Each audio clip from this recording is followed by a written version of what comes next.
Welcome to the Slop Temple. We pray this video helps. You start by powering off the iPad and positioning it face up. This prevents short circuits. Once done, apply gentle heat along the top edge to soften the adhesive. A hairdryer or heat pad for 60-90 seconds works. Use a suction cup to lift a small gap, then insert a thin pry pick and run it slowly around the glass. Keep steady pressure and small movements so the glass cracks controlled and you avoid bending the LCD beneath. Once you have gaps, peel the glass away in sections, taping loose shards to your glove or using packing tape to remove them cleanly. After exposing the digitizer connectors, remove the small brackets and screws that secure the cables. Use magnetic mat or labeled compartments so reassembly is simple.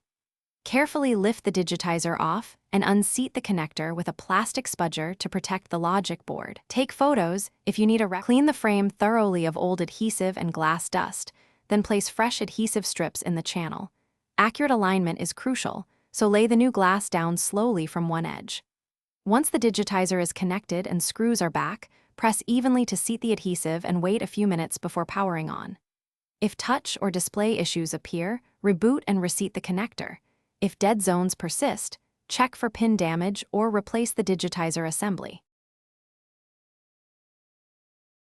Thanks for watching. Consider subscribing if we helped you.